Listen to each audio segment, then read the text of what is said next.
Who may not know this, in unity, we do believe that there's only one presence and one power, and that is God, and that God is good, and God is love, and God is for us, and that we have come forth as expressions of that love, as expressions of God, and that as our master teacher, Jesus, shared with us, we believe in the message that he told us, that we are co-creators with this that we call God, and that we are powerful beyond measure, and that we create through our faith. And our faith it's a focus of our thoughts and our beliefs. And in unity, we recognize and know that we have the ability to change the focus of our thoughts, the focus of our faith. And that by changing that focus and creating new beliefs, that we affect our life experience, and that we affect it in ways that have been magnificent for so many of us who have been on this journey for a while. We believe in the power of prayer as the way that we change our minds, that we're bringing our minds up to the level of God mind, and in letting go, but also in taking action. That it is not enough for us to know the truth, but we must live the truth that we know. So today, what we're going to be talking about is we're going to be continuing to talk about Don Miguel Ruiz, the 4 agreements. And actually, there's 5 agreements. The 5th agreement was written by both Don Miguel and his son, Don Jose. And so this is Toltec wisdom, which is ancient wisdom. And Don Miguel talks about the fact that we are a collective consciousness, and that he shares what he calls that we've become domesticated. And so we came into this world, there were already all these kind of rules and things in place that our generations before shared with the people, and then finally came to our family, and we come into the world, and this is the book of law in our family, in our culture, in our schools, in our church, in the time that we're alive, and we say, okay, because we don't know any differently. And so we take on those beliefs in that book of law. And we become what he calls domesticated, that through a reward and punishment system, we learn what it takes for us to be loved and accepted, and we learn what causes us to be rejected. And so we do whatever we can to get the reward, because how many of us like to be rejected? Well, I'm glad I didn't see any hands. I was going to say we need to sign up for counseling if that's the case. So without even recognizing it, we start doing what we think other people need us to do in order for us to be loved and accepted. And what happens many times is that we don't live our life. In fact, most of the time, we don't live our life until we start to wake up and become aware. And part of this waking up process are these agreements. I'm going to tell you that these agreements are not easy. They're not, but they're life-changing. And just as I shared last week, it's important for us, to take our time stepping into these agreements, and don't beat yourself up when those times come when we don't quite live up to the agreements. It's okay. It's a lifelong journey. I can promise you that. And I can tell you that from our Papa Harry, who is 98 years old and still working on his stuff, and recognize that he would be, for as long as he was in this earthly realm. So the agreements are: be impeccable with your word. Don't take anything personally. Don't make assumptions. Always do your best, and listen, but be skeptical. So last week we talked about being impeccable with your word. And I love the scripture in Proverbs that says, life and death are in the power of the tongue. And it's so true. You remember the saying, sticks and stones will break my bones, but words will never hurt me? Who said that? Words have the power to destroy and the power to uplift. And so we must become aware of the words that we are speaking to and about ourselves, and to and about other people, and about life in general. So some of the things we talked about was speaking with integrity, saying only what you mean, but telling the truth. Avoid using the word to speak against yourself or others, and using the power of your word in the direction of truth with a capital T and love.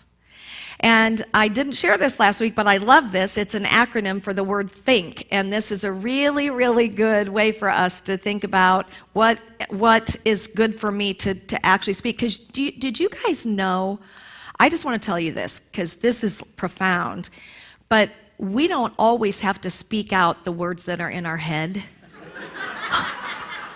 Did you know that? Oh my gosh!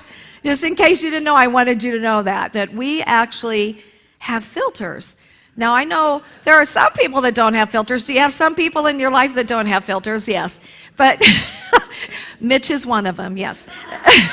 He raised his hand back there as one. So, okay, so think about it. Is it true? Is it helpful? Is it inspiring? Is it necessary? And is it kind? And I'll tell you that most of the time when we're wanting to say something negative to somebody or about somebody, if we go through this list, we probably won't say it. We probably won't. Okay, Parker Palmer from Let Your Life Speak says, ask me whether what I have done is my life. Is the life I'm living the same as the life that wants to live in me? Many times it's not. Sometimes I catch a glimpse of my true life, a life hidden like the river beneath the ice. And, I think that for those of us who've been in Unity for a while or in this kind of a way of thinking, we've probably done a lot of work on what is my authentic beingness? What is it that is deep in me and my passion that wants to come forth? But even after years, because I've been in this stuff for over 30 years, I can tell you that there are still many areas in my life where I recognize I'm not yet living my authentic life. And so this is simply an opportunity for us to really look at that through these agreements. So today we are talking about the second agreement, probably one of the easiest ones for all of us, and that's don't take it personally. Really easy, isn't it? Oh, okay. I love this. What you think of me is none of my business, and what you say about me is none of my business. Now, I want to say here a couple things. One is that it's like a divine paradox that it's not about you. Don't take it personally because it's not about you. And yet, on the other hand, it's all about you. So we're going to talk more about this today and how that can look. Another thing I want to say about not taking it personally is that this doesn't mean that we don't listen to what other people have to express or have to share. I think it's important for us to be open and to listen and to see if there is something there for us.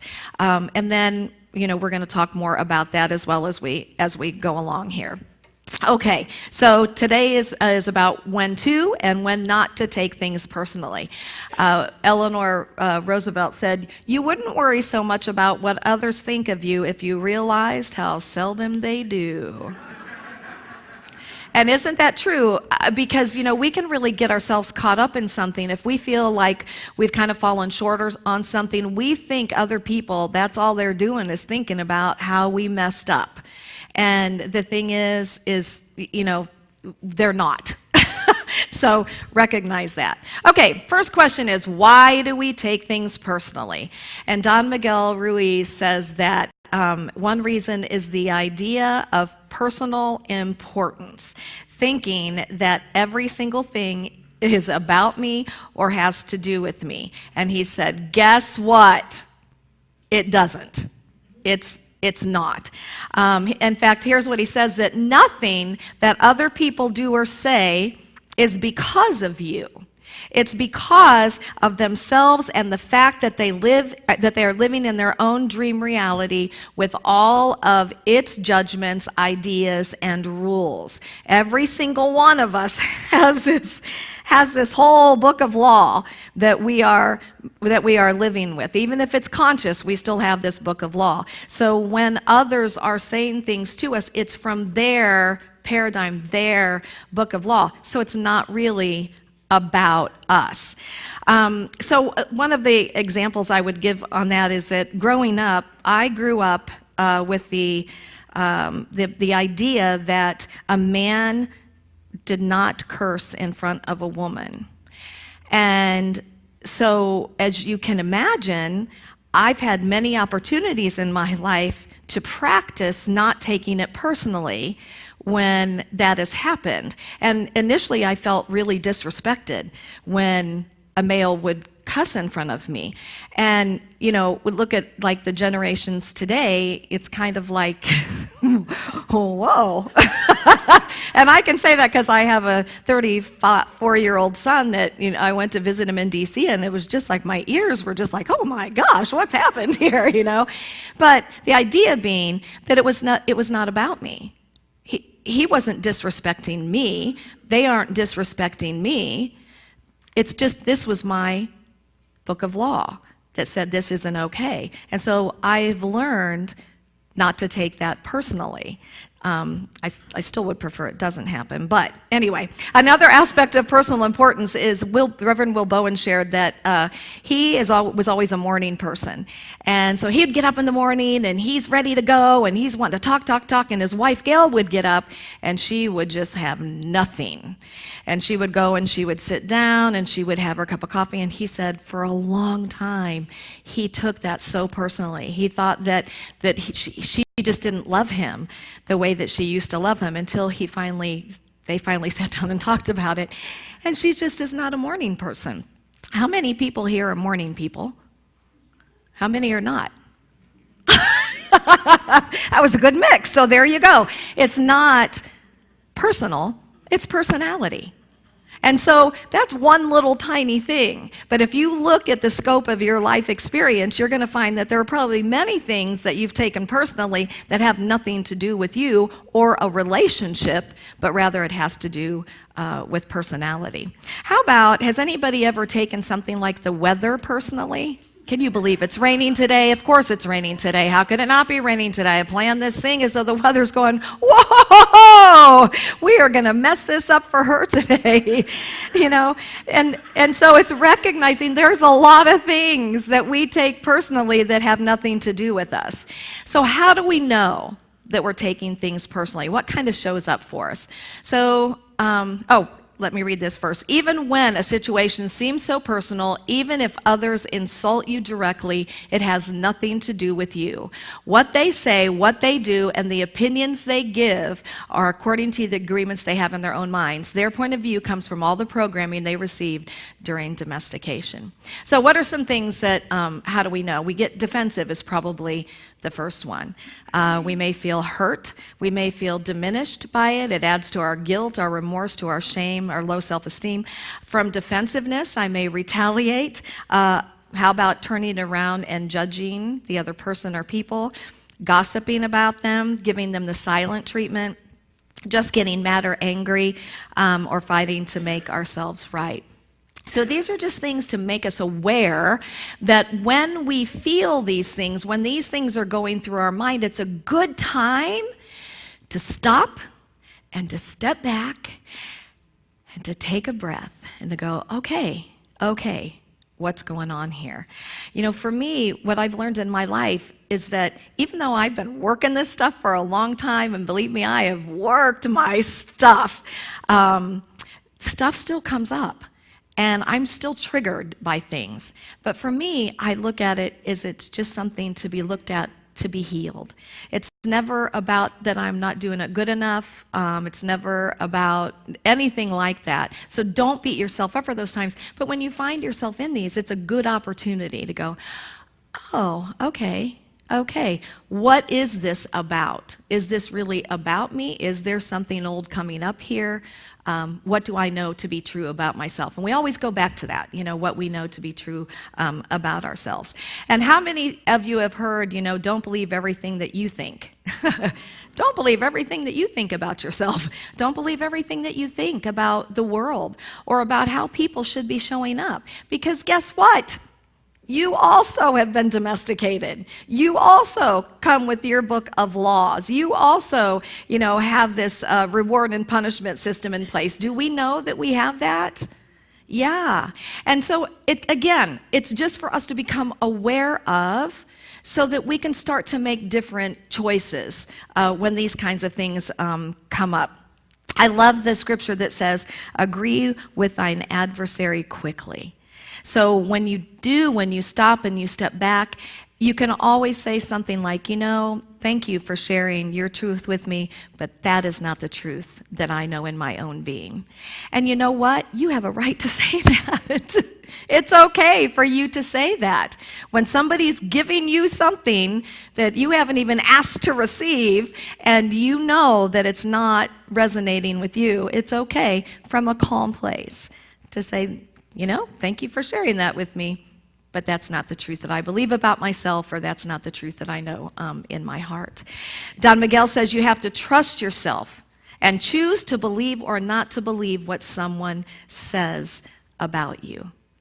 You have to trust yourself in that and know what is real and what is true about you.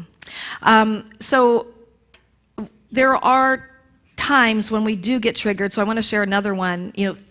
A little over 13 years ago, I became the spiritual leader of the ministry. And they had a meeting where there were 100 people at the meeting to vote whether I would become the spiritual leader or not. 95 people said yes. One person didn't vote, and 4 people said no.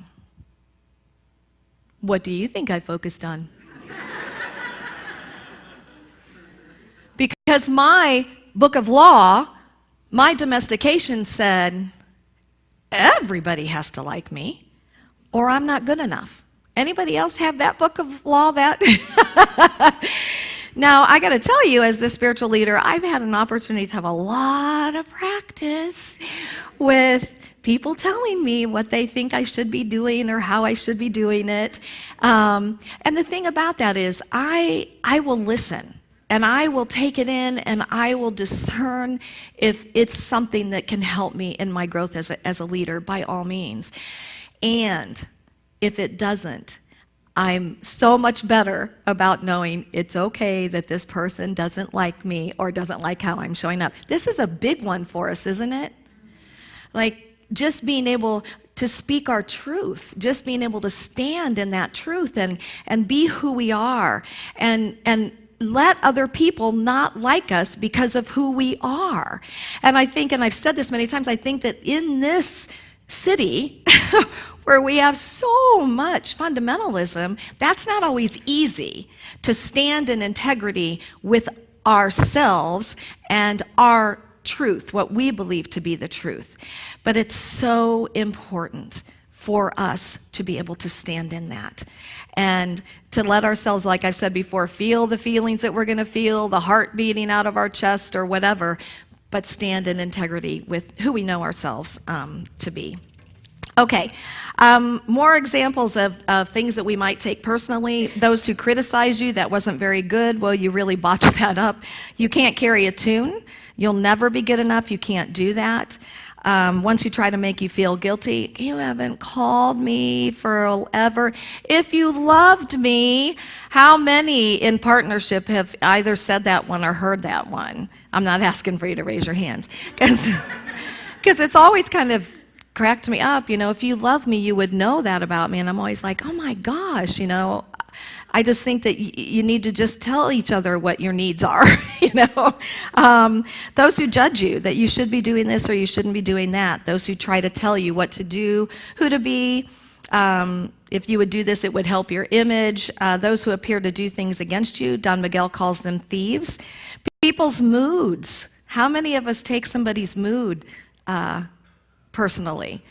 And again, it's that recognition. It's not about you. Somebody else's mood is not about you. How about drivers, customer service, economy, gas prices? How about sports? Does anybody take sports personally? Basketball? Baseball? It's just comical, like the things, and the thing for me about it is that it's recognizing, is something disconnecting me from my peace, and is it worth it? Sometimes it may be worth it, and that's okay. But it's really more looking at, is this really worth this disconnection? Because the reality is that I can stay in this place of peace the majority of time by my choice. And so it's just kind of being open to that. One of our greatest teachers of being defenseless was our master teacher, Jesus. And, Jesus pretty much just kind of went around. He spoke his truth.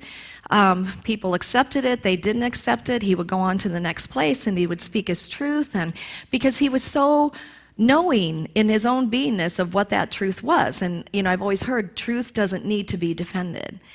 And the ultimate thing, though, is what we're going to talk about in 3 weeks, and that's the Easter story. And when Jesus is on the cross. And you want to talk about someone who could have taken it personally? Hello? Look at everything that happened to him in that story. And then he's hanging on a cross. And what does he say? Father, forgive them, for they know not what they do. Wow. I mean, think about that. Father, forgive them. Because in their realm, this is what they think is right, and they think is true, and they think is real. It was interesting. Paul and I were watching a documentary a couple weeks ago, and it was about these attacks, and it was like a 2-day event for these people. And many, many people were brutally, their lives were taken. And it kind of, we stayed on a particular couple through this entire experience, and they didn't know if they were going to live or they were going to die. And so you can imagine 2 full days and nights of this, and they saw the most horrendous things. And at the end of this, they had compassion for these young boys who were committing these atrocities because they recognized that they had been brainwashed all their lives for what they did. And it just, like, I remember it just really affected us, like, wow, that they could, after all of that, have that compassion because they realized that was their paradigm. That's what they learned. That's what they thought was the right thing to do. That's pretty huge, isn't it? And I think about the things that we work on to forgive. And most of us don't have things that are that huge. And so I just want to tell you, you can do it. You can absolutely forgive. So I'm going to close with something called the law of the garbage truck. I love this. It says, one day, I hopped in a taxi and we took off for the airport. We were driving in the right lane when suddenly a black car jumped out of a parking space right in front of us. My taxi driver slammed on his brakes, skidded, and missed the other car just by inches. The driver of the other car whipped his head around and started yelling at us. My taxi driver just smiled and waved at the guy. And I mean, he was really friendly. So I asked, why did you just do that? This guy almost ruined your car and sent us to the hospital. This is when my taxi driver taught me what I now call the law of the garbage truck. He explained that many people are like garbage trucks. They run around full of garbage, full of frustration, full of anger, and full of disappointment. As their garbage piles up, they need a place to dump it, and sometimes they'll dump it on you. Don't take it personally. Just smile, wave, wish them well, and move on. Don't take their garbage and spread it to other people at work, at home, or on the streets. The bottom line is that successful people do not let garbage trucks take over their day. Life's too short to wake up in the morning with regrets. So, love the people who treat you right. Pray for the ones who don't. Life is 10% what you make it and 90% how you take it. Have a blessed and garbage-free day. So it's a great story. It's true. So in closing, remember that what others do or say about you is from their perception, their dream, reality, rules, book of law, and it's not about you. The best defense is none. What would Jesus do?